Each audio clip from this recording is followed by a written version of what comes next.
गूंगी बहू अंधी सास। एक परिवार में 5 लोग थे। ओम प्रकाश, उनकी पत्नी सुमित्रा, बहू भावना, बेटा राहुल और एक थी उनकी बेटी प्रियंका। वैसे तो ओम प्रकाश और सुमित्रा के घर में सब कुछ ठीक ठाक था, लेकिन सुमित्रा की एक आदत थी।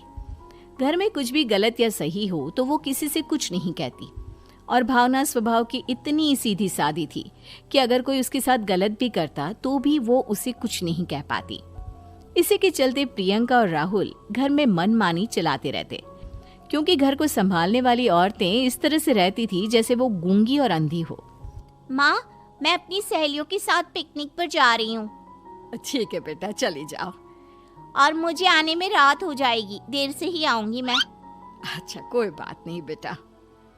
अरे भावना, तुमको एक बार में समझ में नहीं आता क्या? नाश्ते में फिर से पराठे बना के रख दिए। कितनी बार तुमसे कहा है कि मेरे लिए ढंग का नाश्ता बनाया करो। ठीक है जी, आगे से ध्यान रखूंगी। अरे ये बहू से किस तरह से बात कर रहे हो तुम राहुल? अरे तो और क्या करूं पापा, इसको कही बात एक बार में समझ में ही नहीं आती। सुमित्रा, तुम अपने बेटे को समझाती क्यों नहीं? बहू से बात करने का ये क्या तरीका है? अरे जिसकी जैसी मर्जी आए करो, मुझे क्या। भावना बेटा, तुम भी तो कभी कुछ कहा करो। इस तरह क्यों सबकी बातें सुनती रहती हो? कोई बात नहीं पापा जी, सब ठीक है। रात को काफी देर तक प्रियंका घर नहीं आती, और जब वापस लौट कर आती है तो एक लड़की के साथ बाइक पर बैठकर। सुमित्रा और भावना दोनों ही प्रियंका को लड़की के साथ देख लेते हैं। आज तो जोर से डांट पड़ने वाली है, लेकिन मैं डर क्यों रही हूँ? माँ तो सब कुछ देखकर भी अंधी बनी रहती है। और रही बात भाभी की, वो किसी को कुछ नहीं बताने वाली। कहने को भगवान ने आवाज दी है, लेकिन गूंगी है गूंगी। अरे प्रियंका बेटा, इतनी रात को कॉलेज से लौट कर आ रही हो? कहाँ गई थी तुम? पापा, वो सहेली के घर पर थी, पढ़ाई करने के लिए रुक गई थी। अच्छा, ठीक है, जाओ अपने कमरे में जाओ और सो जाओ। सुमित्रा ने अपनी बेटी को एक लड़की के साथ इतनी रात को आते देखकर भी उससे कुछ नहीं कहा, और भावना ने भी इस बारे में किसी से कोई बात नहीं की। कुछ दिनों के बाद मामा जी का फोन आया था। उन्होंने प्रियंका के लिए कोई रिश्ता ढूंढा है। लड़के वाले उसे देखने आ रहे हैं। अरे मुझे नहीं करनी शादी वादी, किसी लड़की को बुलाने की कोई जरूरत नहीं है। ये तुम क्या कर रही हो प्रियंका बेटा? तुम्हारी शादी की उम्र हो चली है और तुम्हारे मामा जी ने बहुत अच्छा रिश्ता बताया है। पापा, अब जिद क्यों कर रहे हैं? और आप क्यों मेरी मर्जी के खिलाफ शादी कराना चाहते हैं? अरे माँ, इसको समझाइए ना। आपकी बेटी, आप तो बस चुपचाप सब कुछ होते हुए भी देखती रहती हैं। अरे तो क्या कहूँ, और मेरे कहने से क्या हो जाएगा? वैसे भी गलत क्या हो रहा है, सब कुछ सही तो है। भावना बहू, देखो तो प्रियंका हमारी बात नहीं समझेगी, लेकिन वो तुम्हारी हम उम्र है।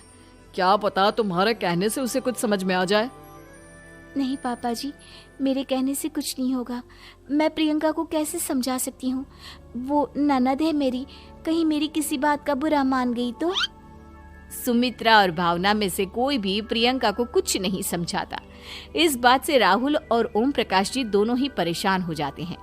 और फिर जब लड़का प्रियंका को देखने के लिए आता है, मुझे आपकी बेटी बहुत पसंद है, मैं उसके साथ शादी करने के लिए तैयार हूँ।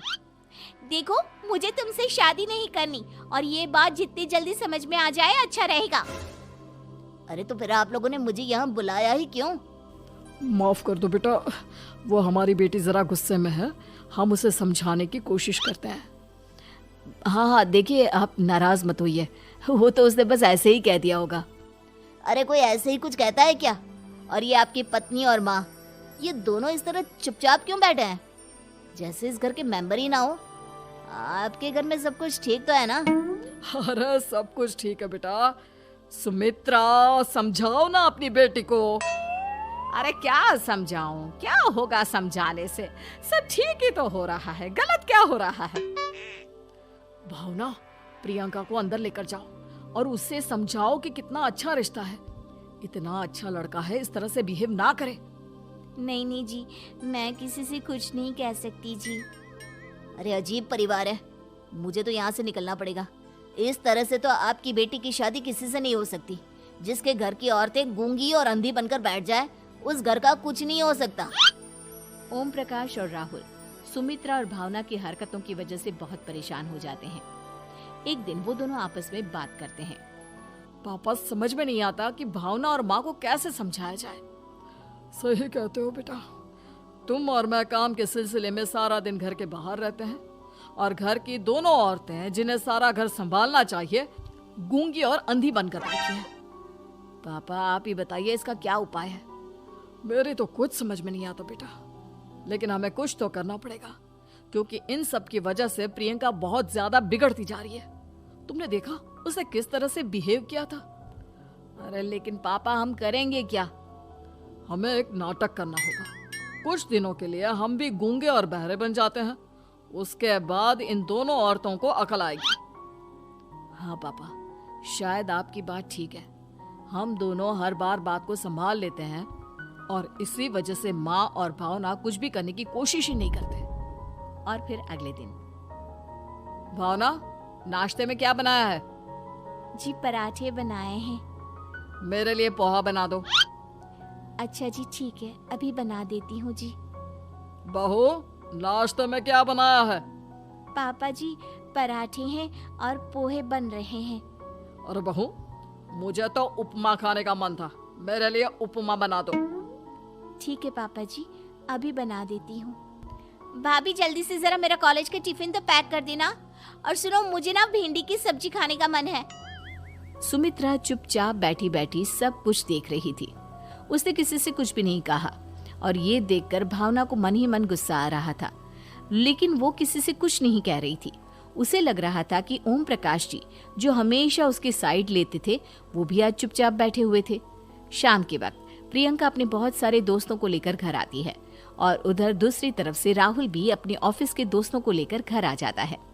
प्रियंका अपने कमरे में तेज म्यूजिक चलाकर डांस करती है और राहुल अपने दोस्तों के साथ बैठकर जोर जोर से हंस रहा था। प्रियंका और राहुल मिलकर पूरे घर को अस्त व्यस्त कर देते हैं, लेकिन भावना उनसे कोई शिकायत नहीं करती और सुमित्रा जी भी चुपचाप बैठी रहती है। लेकिन भावना और सुमित्रा के अंदर का गुस्सा धीरे धीरे बढ़ रहा था। फिर रात को ओम प्रकाश और राहुल एक दूसरे से बातें करते हैं। पापा, हमने इतना कुछ किया फिर भी भावना कुछ बोलती ही नहीं और माँ भी कुछ गलत करने से किसी को रोकती ही नहीं।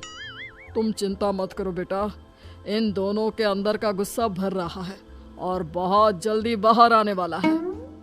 अगले दिन, अरे बहू, ये कपड़े धुले हैं या गंदे हैं? पापा जी कपड़े तो मैंने धोकर ही आपकी अलमारी में रखे थे। मुझे तो साफ नहीं लग रहे, एक बार और धो देना। प्रियंका, मैं सोच रहा था कि तुम्हें उस लड़के से शादी नहीं करनी है ना, मत करो। एक काम करो, वैसे भी क्या रखा है शादी वादी में, तुम्हें जो लड़का पसंद है उसके साथ जाकर कोर्ट मैरिज कर लो। इस बार ओम प्रकाश और राहुल की बात सुनकर भावना और सुमित्रा के अंदर का गुस्सा जाग उठता है। मैं किसी से कुछ कहती नहीं जी, इसका मतलब ये है कि आप लोग मुझे परेशान करते ही रहेंगे।